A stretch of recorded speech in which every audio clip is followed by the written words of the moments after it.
Hello. I'm happy to see you again. I'm Miss Honeybee, and I'm so glad that we get to be together for another story time today. Well, there's something very important that sometimes we don't think about how important it is because we don't know life without it. And that is mothers. Isn't that right? Mothers are very important.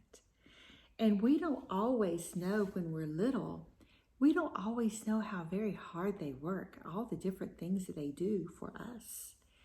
And so today, let's think about that for just a little bit whenever we as we are reading our story. Today's story is entitled, well, first of all, before I tell you what the title is, let me just tell you it's from Uncle Arthur's Bedtime Stories. I like this set. This story is entitled Thoughtless Tom. Well, let's see if we can straighten him out. Let's see what it says.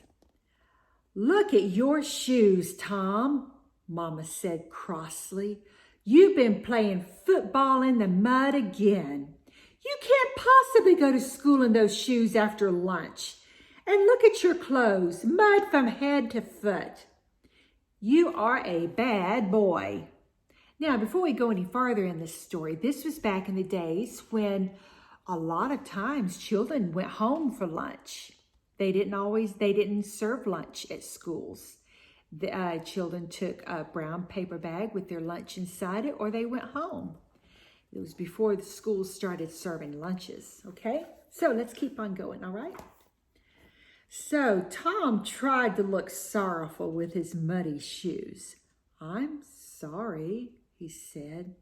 "Well, that's not much good," said his sister Kitty. "It won't get the mud off of your clothes." "And you had better not say too much, Kitty," said Mama. "I seem to have spent most of the morning putting things away that you left lying around." "I have never seen two such thoughtless children in all my life."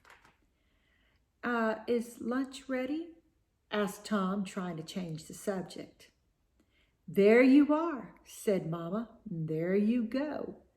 You want your lunch on time, but you never know all the extra work you give me just because you don't think." Of course, lunch was ready as usual, and Kitty and Tom sat down to theirs while Mother tried her best to get the mud off of Tom's clothes so that he wouldn't be late for school in the afternoon.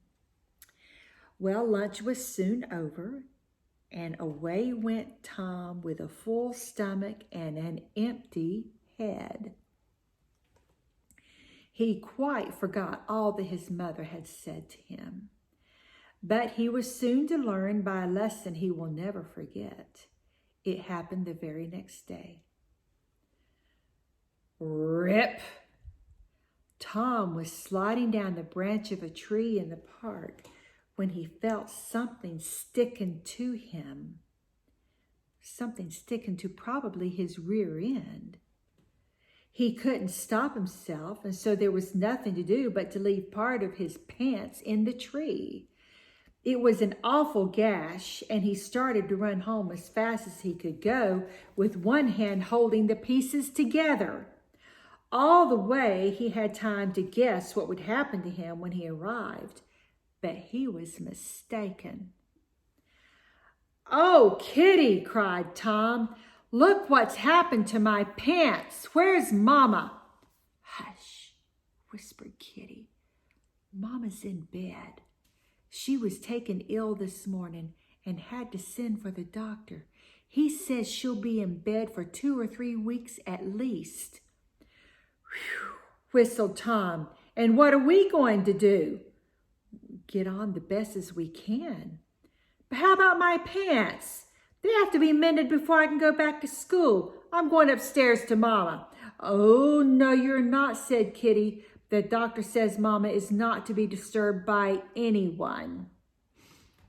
"But I have to get my trousers mended, my pants mended," fumed Tom. "Then you're going to have to do it yourself." "You know I can't." "Well, Mama can't. I suppose I'll have to help you." And all of a sudden, Kitty began to realize the responsibility that had fallen upon her. Together, they managed to get some sort of patch fixed over the gaping hole. Then there was lunch to get that ready. Their own lunch.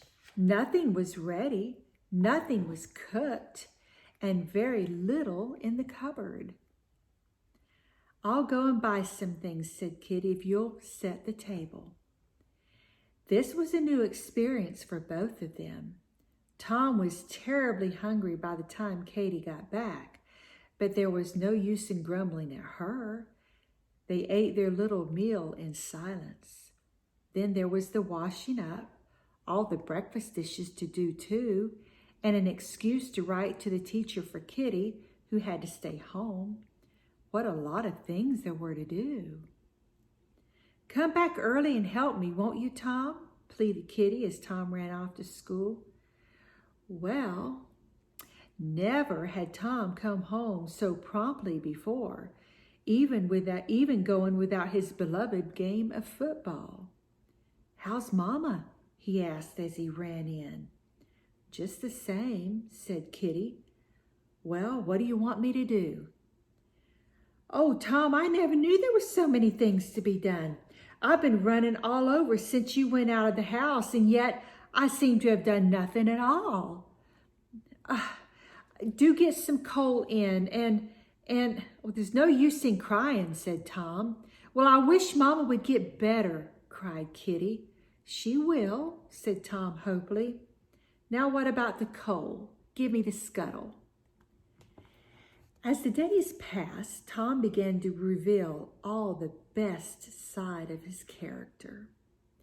All of his thoughtlessness was left behind because there was no one to help him out of his difficulties except for Kitty, and she needed as much help as she gave. Kitty herself learned that she must not expect somebody else to pick up after her, for if she left anything laying around, she was the only one to put it back in its place. There was no more grumbling about lunch because, well, it was their own lunch. If it wasn't cooked just right, they only had themselves to blame. Well, at last the day came when Mama could walk downstairs again. How glad the children were, not only because Mama was well, but because there was someone upon whom they could roll the burden of everything. As for Mama, she was greatly pleased at all she saw and full of praise for the way the two had managed while she had been sick. But most of all, she was surprised at Tom. "What has happened to my thoughtless Tom?" she said, as she saw him chopping the wood, fetching the coal, washing the dishes, and even peeling the potatoes. "Surely," she said, "this isn't the same boy I used to have. He's gone. The old Tom has disappeared, and I shall have to call this one Tom the Thoughtful." You know, your mama doesn't have to get sick for you to learn to be helpful, does she?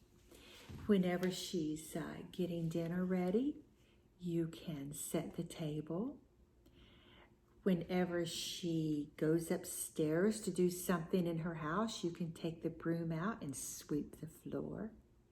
You can make sure your toys are picked up or your clothes are picked up and folded and put in the drawers. There are so many things that you can do that will make your mama so happy because your mama has an awful lot to do. So I hope you remember this story and how important it is to be a help to your mama. And you know what?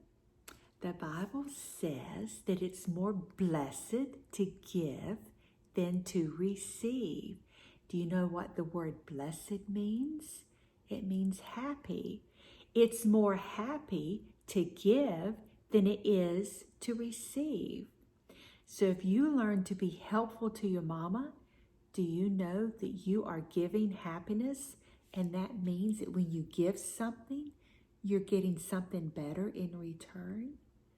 Isn't that a fun thought? It is, isn't it? So I hope you remember to help your mama. Do things for her because she has a lot on her plate. Okay? So I'm going to say goodbye now. I've enjoyed being with you again. And I hope that you will remember this story. And I'm looking forward to seeing you again next time. All right? Till then, bye-bye.